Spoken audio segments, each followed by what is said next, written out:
Okay, the last unit on limits will be finding the limits or evaluating the limits, as you can see, analytically. So we'll basically, as we learned in the previous section when we were doing limits by estimation or approximation, we discovered there's a shorter way to do it. Rather than, although this is a technique we can use, it's cumbersome, but you can plug in values close to the value of the limits approaching, for example, 1, and get the value of the limit. This is not always the most efficient way to do it. It is good to do it to have an understanding of what a limit is.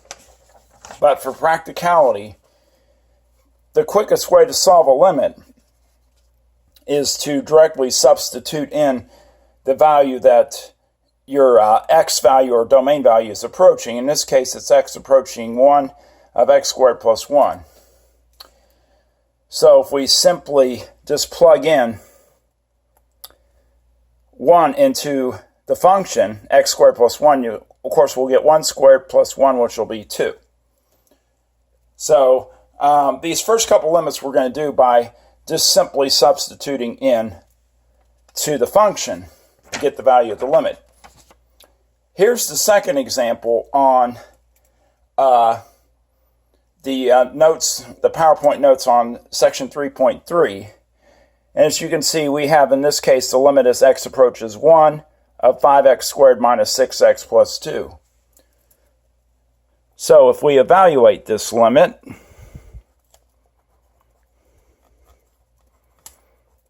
we can simply just plug in 1 for x, and that will determine where the function value is, what it's approaching, what value. So in this case, if we do the computation, we'll get that, we'll see, this will be 5 minus 6, which is negative 1 plus 2, will give us 1.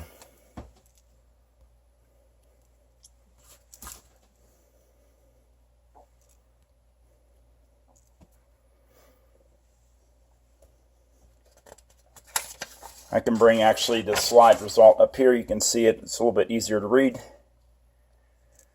And you can see it turns out to be 1. Okay. Our next limit, this is a little bit different. We're going to actually look at now some limits that will be reducible. But first, let's plug in and pretend that we can do it straight by substitution. And we'll discover we can't. Because when we put in 2, you get 2 minus 2, which is 0. And then 2 squared minus 4 is also 0. This gives us an undetermined form.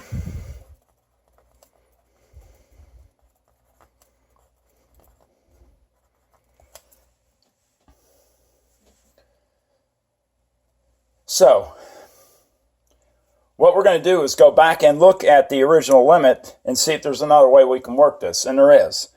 What we can do is reduce the limit down by factoring the bottom. So as you notice, x squared minus 4 is a difference of squares. So if I factor that as x minus 2 and x plus 2, what will happen is the x minus 2's cancel, leaving you with the limit as x approaches 2 of 1 over x plus 2, which will give us, plugging into 1/4. So we have found an actual finite value or real value for the limit. So the limit as x approaches 2, we discovered that the limit of the function will approach 1/4. So some of these, if they get into an undetermined form, what we can do is factor and reduce them. And that's just the solutions on the slide. Let's look at this one. Evaluate the following limit. We have the limit as x approaches 3 of x minus 3 over x squared minus 7x plus 12. If we look again to do it directly, we'll discover that it is undetermined. 3 minus 3 is 0, and then 3 squared minus 21 would be negative 12, plus 12 would also result in 0. So it is undetermined.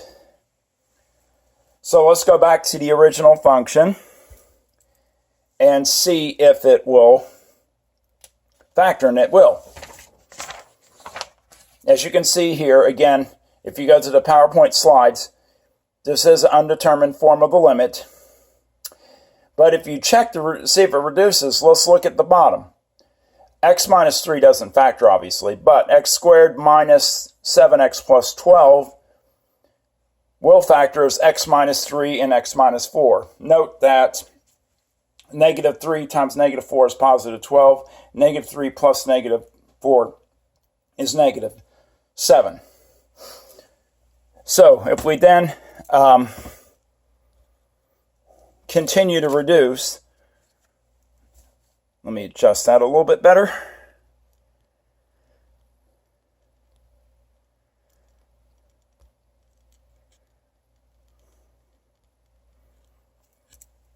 That'll probably do. The x minus 3's will cancel, leaving me with 1 over x minus 4, which will be 1, negative 1 when we're done.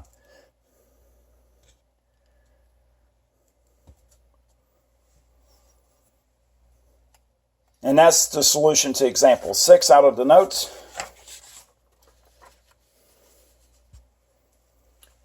Here's example 7. So again, if we plug in, I'll work it out up here. If we put in 4 minus 16 over 4 minus 4, again, we get 0 divided by 0. So what I'll do is look to see if it's reducible, or if any of the numerator, or either the numerator or denominator is factorable, which it is. X squared minus 16 will factor as x minus 4 times x plus 4, which will cancel, leaving us with the limit as x approaches 4 of x plus 4, and that will give us 8 when we plug in. And I'll go to the solution here. I kind of explained how it worked out, but if it's easier to read this, let me pull this up so you can see it.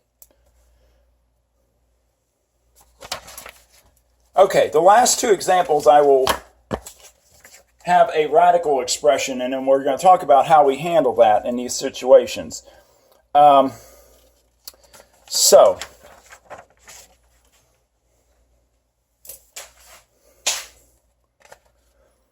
Actually, let's do one more that factors.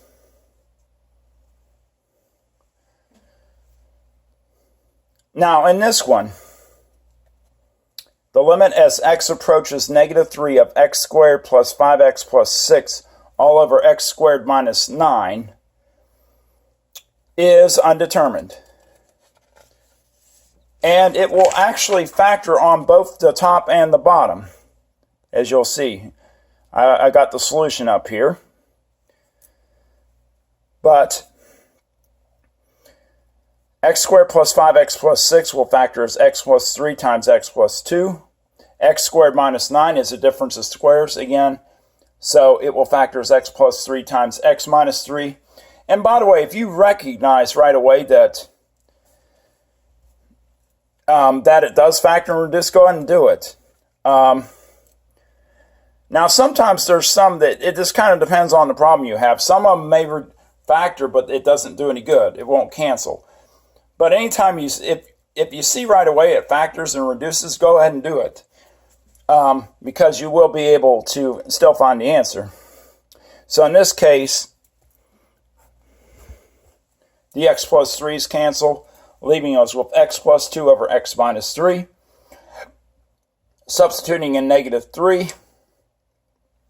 we will get negative 1 over 6, or positive 1/6 is the solution to 8.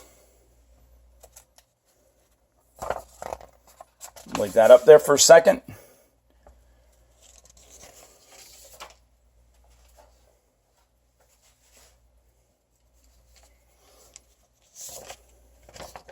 Okay, I mentioned square roots a minute ago. So let's look at this one. And this is the limit as x approaches 0 of x plus 2, the square root of x plus 2 minus the square root of 2 over x. This one will be undetermined because if I put in 0, square root of 2 minus the square root of 2 would be 0. And that would be 0 over 0. So how do we get this into a form that can be evaluated? Well, we're going to use a pre-calculus trick. Now first what I'm going to do is basically multiply by 1, which will not change the value of the limit.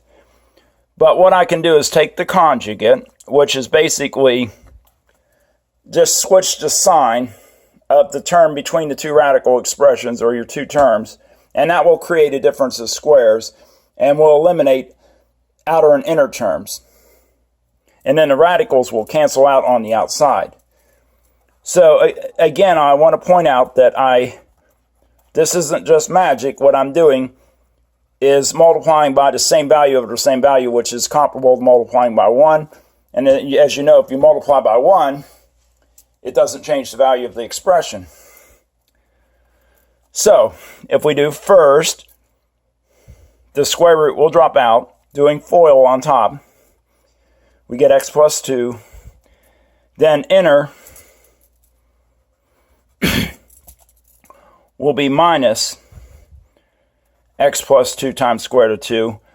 Outer will be plus, excuse me, x plus 2, the square root of x plus 2 plus 2, and then the square root of 2 times the square root of 2, which is last in FOIL, gives you negative 2. Square root of 2 times the square root of 2 gives you 2. And then I'm going to bring the bottom down for a second.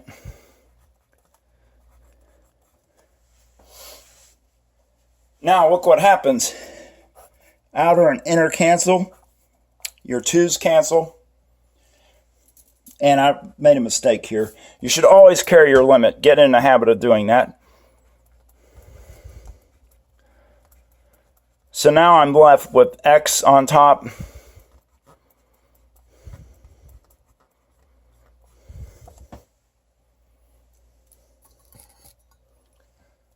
And now the x's can't over x times square root of x plus 2 plus 2. The x's cancel. And now I now have 1 over the square root of x plus 2 plus the square root of 2.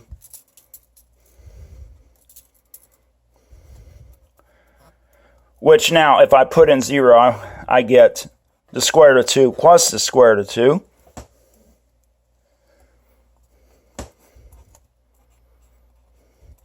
Which is 2 roots of 2, and we can just leave it like that.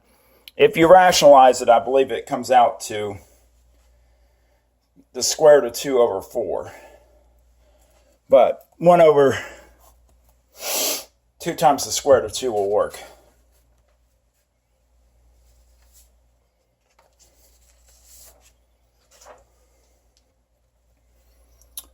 One last example,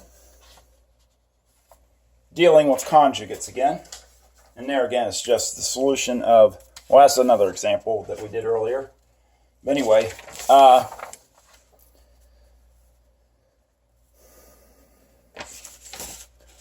we are going to evaluate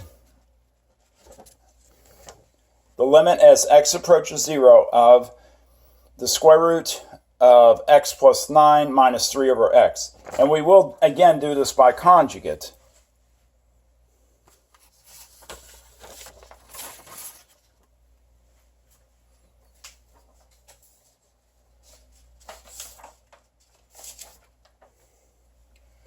So I'm going to multiply by the conjugate, which is square root of x plus 9 plus 3 over the same thing.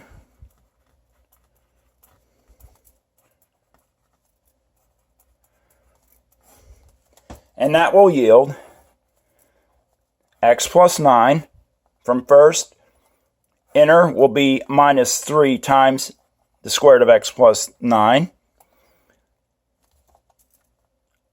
Outer will be plus 3 times the square root of x plus 9, and then the last term will be negative 9. Negative 3 times positive 3.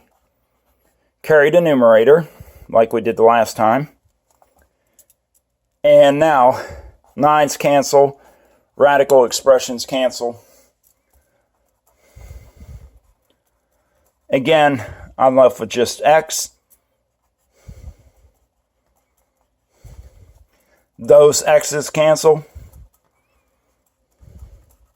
And now I have 1 over x plus 9 plus 3. And I can plug the 0 in, which will give me 3.